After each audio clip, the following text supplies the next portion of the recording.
What happens when a legend like Hamilton comes to Ferrari and instead of a dream, lives a nightmare? Can you reverse your worst start in years with the daily support that Maranello promises?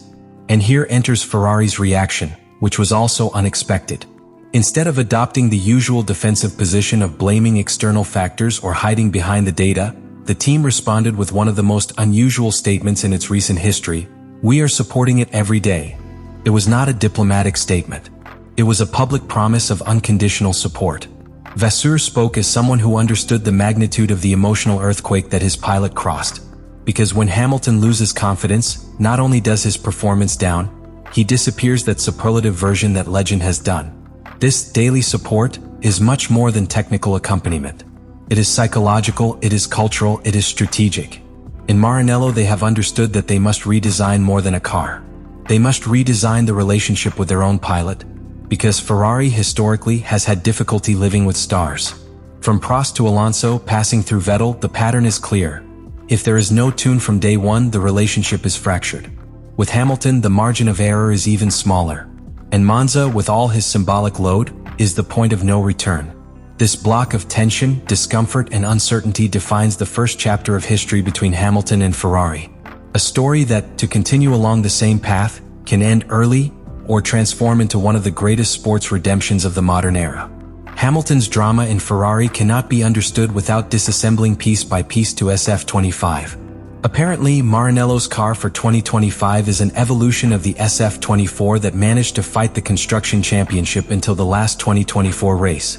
But that evolution, far from strengthening its strengths, has generated a series of side effects that have destabilized its general balance. The car is fast in certain contexts, but completely unpredictable in others. And the worst, it seems to be designed in the opposite direction to Hamilton's piloting DNA. The biggest problem, and perhaps the most serious, is the rear train instability. An Achilles heel that not only complicates traction and curve outputs, but completely destroys the pilot's confidence in the entry and transition phases. For someone like Hamilton, whose aggressiveness in the braking and fine control of the posterior axis are key to their performance, this represents an insurmountable barrier. If the rear train does not respond with millimeter precision, it simply cannot take the car to the limit. And when he cannot do that, his style is forced to an adaptation that deactivates his natural strengths. Rob Smedley, ex-engineer from Felipe Massa's track in Ferrari and technical analyst, was one of the first to point out that the SF-25 does not behave predictably to the limit. And that is a death sentence for a pilot like Hamilton. It is not a matter of peak speed or passing by dry curve. It is a matter of sensation. To know what the car is going to do before. And the SF-25 is, in that sense, a black box with erratic behaviors, especially in medium and fast curves, where posterior aerodynamic balance is vital. The structural defect is not less. He has forced Ferrari to improvise with configuration solutions that are not optimized. To avoid excessive flat bottom or aerodynamic rebounds, they have had to sacrifice ideal height and stiffness, which causes the car to enter a very narrow operation window. If certain exact temperature, load, and pressure parameters are not fulfilled, the car loses performance radically. There is no safe area in which the SF-25 works consistently, and here appears a domino effect. Unable to configure the car freely, the team has lost freedom to adapt the tuning to the conditions of the circuit, and even more serious, to Hamilton's preferences. What for Leclerc could be a smaller problem thanks to its most fluid and adaptive driving style for Hamilton is a technical and philosophical conflict. The car is not yours. He does not respond to his commands, and when he tries to adapt, he does it at the expense of his own competitiveness. In addition, tires do not help. The narrow operation window of the SF-25 is combined with extreme sensitivity to the compounds of Pirelli. In circuits where the asphalt temperature ranges even below 35 degrees, the car cannot heat the tires correctly, or on the contrary, they overheat and degraded faster than the rest. In both cases, the result is the same. Loss of grip, loss of rhythm, and degradation impossible to manage from cockpit. All this has accumulated in a perfect storm. An unstable mechanical platform, an aerodynamic architecture too demanding, and a suspension system unable to provide consistency. For a pilot accustomed to the surgical level of Mercedes' response in its golden years, this Ferrari feels like a war-free war machine. Powerful, yes, but wild.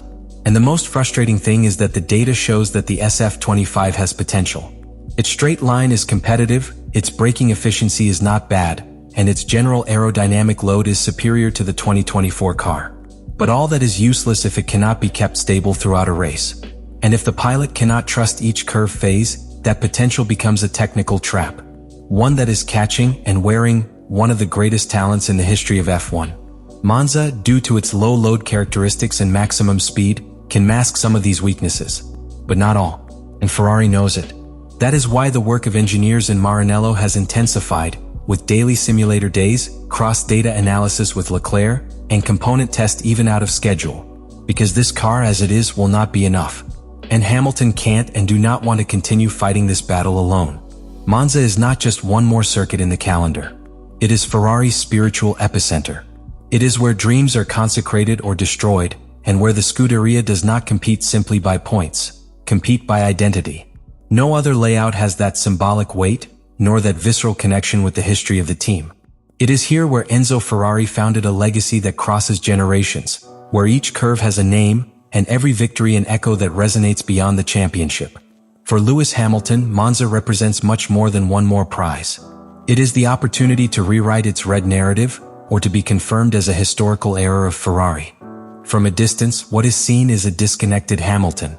But from within, what is lived is a pilot who is trying to rebuild in real time, in the midst of an environment that requires immediate results. In Mercedes, every centimeter of the car was designed around its preferences. In Ferrari, he has had to learn to live with a car that reacts as a different animal. The adjustment is not only technical, it is emotional, and that cannot be solved with a single aerodynamic update. This is where the concept of daily support that Vasseur has promised. It is not just about putting the simulator more hours or improving data sheets. It's about being there, of generating an emotionally sustainable environment. Ferrari has learned, and maybe he finally understands, that you can't aspire to get the best of Hamilton if you only treat it as a pilot. You need to treat it as a human being who needs a synchronization level with his team that goes far beyond telemetry. Because when Lewis feels supported, when he feels that the project is his, he is able to operate at a level that transcends logic. Monza is the ideal scenario for that redemption. Not only because it is Ferrari's house, but because the Italian layout, with its configuration of low aerodynamic load and long straight, tends to minimize some of the structural weaknesses of the SF-25. The high-speed curves that cause so many problems can be partially compensated with an aggressive tuning, and if the team manages to stabilize the rear train, Hamilton could find the confidence he has looked for all year. But the pressure is suffocating, because there is no margin of error. Monza does not tolerate weaknesses. There is no other Grand Prix where Ferrari's mistakes are so amplified. Every second lost on track, each decision failed in pits, each frustrated radius becomes a global trend. And Hamilton knows. Here it is not enough to be competitive. You have to win the narrative. Because otherwise, rumors that already circulate on their possible discomfort, about internal conflicts, on the breakdown of the project ahead of time will explode as a media time bomb. And the most dangerous is this. If Ferrari does not deliver in Monza, he does not lose only one career. He loses control of the narrative of the whole season. And even more, it compromises the relationship with a pilot who arrived to make history, not to survive between excuses. Hamilton is perfectly aware of this. He has said it without saying it in each gesture, in each interview, in each little sigh in front of the cameras. He wants to succeed here. Not for the trophies, but because Monza, in her symbology, represents what every pilot longs for, the supreme validation that her talent can transcend any barrier. Therefore, the 2025 Grand Prix will not be just another race in its calendar. It will be the fire test of the Ferrari-Hamilton project. If it works, it will be the real start of its era in red. If not, I could mark the beginning of the end before having had a real beginning. Because in Ferrari, time always runs faster. And in Monza, every return can change everything. Hamilton does not need to demonstrate who he is. His legacy is written with golden letters. But this challenge is different. Here he does not fight just for victories. And in that process, it also reminds us of something fundamental. Even the greatest need the environment to be in their favor to be able to shine. Now the question is not whether Hamilton is up to it. It is. The question is whether Ferrari will be able to live up to the commitment that Lewis Hamilton implies as his pilot. And this is where I want to open the space for you, that you have reached the end of this analysis. After everything we have exposed, everything that is at stake in Monza, do you think that Ferrari will recover the course and give Hamilton the environment he needs to fight for victory in his own home? Or are we witnessing the beginning of the end of a relationship that never came to align completely? Leave it to the comments.